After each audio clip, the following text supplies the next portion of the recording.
Welcome back. Well, just hours before the Prime Minister's arrival in the United States, Times Now senior executive editor Madhav Das Gopalakrishnan spoke to a panel of experts on India-US ties. Here's an excerpt from that conversation. Let me start with you first. Anthony Renzulli, what are your expectations from this trip? It's, of course, a one-day visit. Are we going to see any big-ticket announcements this time round, or do you think it's just going to be an official handshake to set the ball rolling? How are you looking at this visit? Good morning to my fellow guests. Thanks very much for the invitation. Looks beautiful where you are. I wish I was with you. I'm optimistic about the visit of Prime Minister Modi to President Trump. It is, like you said, an official visit, a working visit. But nevertheless, information about the visit has been kind of kept closely held by both sides, which tells me that there may be a negotiation at play. The president has put some markers out regarding tariffs, of course. He hasn't been overly specific about India. It's been more of a global pitch that he's been making. But of course, they have the large trade deficit between the two countries. The U.S. is India's surplus with the United States, and some immigration issues that are certainly out there that potentially impact India quite substantially. But nevertheless, the partnership between the two seems quite real, the respect and friendship between them. So more likely than not, I think the convergence around issues in the Indo-Pacific and in the Indian Ocean, vis-a-vis China in particular, will probably predominate, and I expect the visit will have some good outcomes. Okay, let me bring in Ray Locker as well. Ray Locker, your views on this. Do you think that, of course, while there are hurdles, there are irritants, larger, factors that bring US and India together, the fact that we are the world's, largest and oldest democracy, the fact that there is, from a strategic perspective, a convergence when it comes to China on multiple fronts, and, of course, that is really going to be the binding force. And, of course, the fact that in terms of people-to-people interaction, you have a huge Indian workforce, who are, of course, powering the biggest of the technology companies here in the United States. So in that sense, are you looking at the hurdles which will gain prominence in this visit, or the positives and the common ground that the two countries share?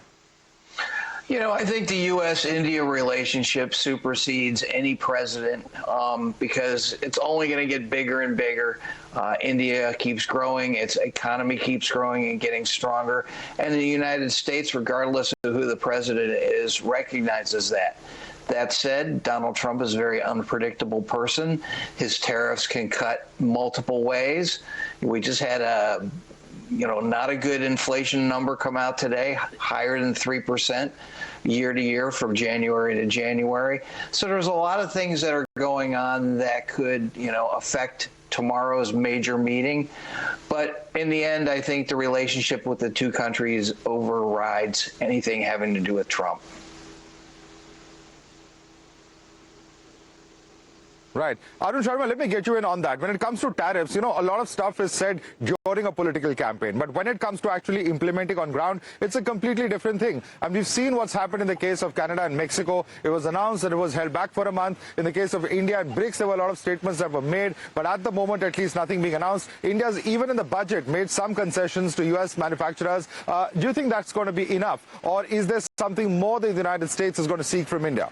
Understanding on both sides is transcending several administrations, and it's also a very well-prepared visit. I think there have been visits by the Honorable Foreign Minister here around the time of the inauguration, and a lot of these issues that are going to be discussed tomorrow, I think, have been very well prepared. That's the first point. Second point is that there is already was anticipation in the Indian government on the approach of the Trump administration, which is certainly reflected both in the sort of promptness with which Prime Minister Modi sort of accepted this invitation, and it also reflects a similar, I would say, priority on the U.S.-India relationship, because PM Modi is now, I think, just the third or the fourth global leader to meet President Trump so early in his administration. I think that's a very important signal of the importance of this relationship to both the countries. All right, interesting there. And let me bring in Christopher Hale as well. Christopher, what do you think about initiatives that have, begun in the Biden regime, ICET, for instance, and its continuance? Because, these emerging technologies are, of course, very, very critical. And, for both countries in that sense, cooperation, is that the way forward? And do you see, such programs, going forward in a bipartisan manner? It really depends on who's running the White House at this point. I mean, so I think the big thing that we have to understand about Donald Trump is there's Donald Trump 1.0 and Donald Trump 2.0. Obviously, Donald Trump's first administration, he did get along well with Prime Minister Modi in India, and the tariffs were just, in the day, threats. There were a few tariffs on China, but also the Biden administration continued those as well. But that being said, I think that, as my previous contributor said, is that Donald Trump is very unpredictable. I will note this: he tends to be more cordial in the flesh than when he's online. So I think in the flesh, everything will look nice and kind and gratuitous. But I think when Prime Minister Modi goes back home, we'll see what actually happens. I do think it's really interesting to note, we've been talking about the primacy of the India-American relationship. It is noteworthy that just 3 months ago, Prime Minister Modi was here in New York. I believe he spoke with both Harris and Donald Trump during his visits to New York in September. So it's remarkable to see the primacy of relationship. And I do think this continues on and continues to grow going forward.